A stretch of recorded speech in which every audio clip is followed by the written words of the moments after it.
Oke, assalamualaikum warahmatullahi wabarakatuh. Salam sejahtera buat kita semua. Welcome back to my channel, dan kita akan masih melanjutkan bahas tentang klasifikasi ternak, guys. Oke, klasifikasi ternak part 3. Kali ini kita akan bahas klasifikasi ternak berdasarkan sistem pencernaannya. Oke, dari sistem pencernaannya, ternak itu dibagi secara umum, secara garis besar itu dibagi menjadi dua. Yang pertama yaitu ternak ruminansia, yang kedua yaitu ternak monogastrik. Oke, kita masuk yang bahas pertama, ternak ruminansia. Ternak ruminansia adalah kelompok ternak yang memiliki banyak bagian lambung atau poligastrik.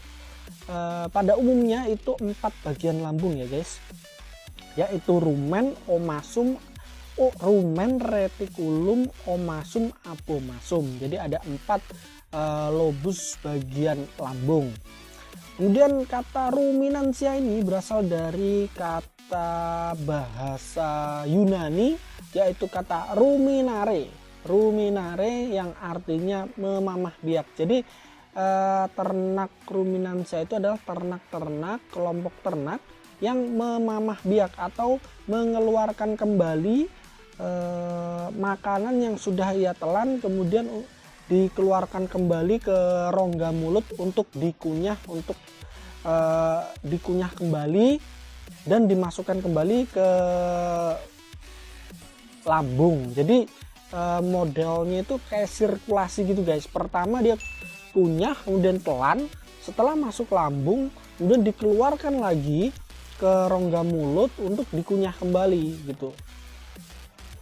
Jadi itulah ternak ruminansia. Nah, ciri khas ternak ruminansia itu dia setelah makan dia akan memamah biak. Jadi memamah atau mengunyah kembali yang itu tadi. Jadi setelah dia selesai makan dia akan mengunyah, atau bahasa Jawanya itu gayem guys. Jadi dia akan gayem untuk mengunyah kembali makanan yang sudah ia telan. Contoh-contoh ternak ruminansia diantaranya sapi, kambing, kerbau, domba, dan rusa. Jadi ternak-ternak tersebut termasuk ternak ruminansia yang memiliki 4 bagian lambung. Nah, biasanya ternak-ternak golongan ternak ruminansia ini dia bisa dicirikan dengan tidak memiliki gigi atas. Jadi hanya memiliki gigi bawah saja. Jadi ternak ruminansia itu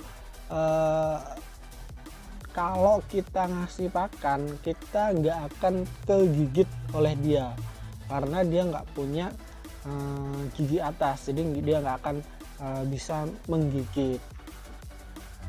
Oke, selanjutnya ada ternak monogastrik. Apa itu ternak monogastrik? Ternak monogastrik adalah kelompok ternak dengan hanya satu lambung sejati. Jadi dia tidak bagian lambungnya tidak memiliki bagian-bagian tertentu, hanya ada satu lambung saja seperti halnya manusia. Contoh ternak monogastrik yaitu ada kuda, babi, anjing, dan kelompok ternak unggas. Itu umumnya monogastrik. Jadi kuda berbeda ya dengan kerbau atau sapi, domba, kambing, karena kuda merupakan ternak monogastrik dan dia punya gigi atas. Jadi dua golongan ternak berdasarkan sistem pencernaannya ada ternak ruminansia dan ternak monogastrik. Nah, ternak ruminansia ini biasanya disebut juga dengan herbivore ruminan atau foregut, yaitu pencernaannya itu yang berkembang adalah bagian lambungnya. Kemudian kalau herbivore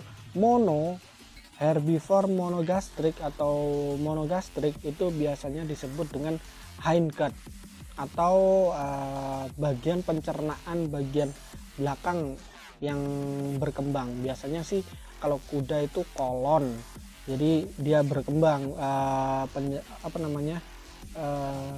sistem pencernaannya yang belakang yang berkembang. Kalau ruminansia itu bagian depannya yang berkembang. Nah, di antara dua golongan ternak berdasarkan sistem pencernaannya yaitu ruminansia dan monogastrik, itu di tengah-tengahnya ada yang namanya pseudoruminan. Pseudoruminan adalah ternak ruminansia semu. Jadi dia tuh monogastrik yang ruminansia. Wah, gimana tuh? Jadi dia secara kemiripan sistem pencernaannya dia mirip dengan monogastrik, tapi secara perilaku dia seperti ruminansia. Jadi gini, salah satu contoh ternak pseudoruminan itu ternak kelinci. Jadi gini, pseudoruminan pada kelinci itu yaitu dia memakan kembali kotorannya pada malam atau pagi hari yang masih mengandung nutrisi atau disebut kopropagi.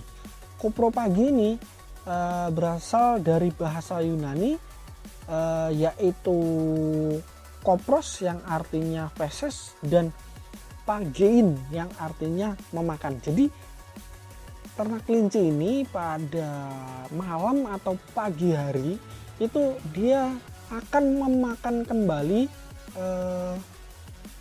feses yang ia keluarkan untuk diproses kembali, karena feses yang pertama kali keluar itu masih mengandung banyak nutrisi. Jadi model pencernaan kelinci itu seperti monogastrik, tapi kemudian dia akan memakan kembali si feses yang ia keluarkan terutama pada saat malam hari atau pagi hari untuk dicerna kembali karena masih mengandung banyak nutrisi. Oke guys, itu dia tadi kita bahas klasifikasi ternak berdasarkan sistem pencernaannya. Secara umum ada dua dan ada satu tambahan. Pertama ada ternak ruminansia, kedua ada ternak monogastrik, dan di tengah-tengah antara dua monogastrik dan ruminansia ada pseudoruminan, yaitu contohnya kelinci. Oke, segitu aja video kali ini. Terima kasih sudah nonton videonya sampai habis. Jangan lupa like, subscribe, comment, share, serta bunyikan lonceng agar selalu dapat notifikasi video terbaru dari kami. Kalau ada kalau saya ada salah-salah bisa dikoreksi di kolom komentar. Kalau ada pertanyaan boleh diisi kolom komentar. Gitu aja videonya. Terima kasih udah nonton videonya. Sampai ketemu di video-video selanjutnya. Bye bye. Salam ahoy peternakan.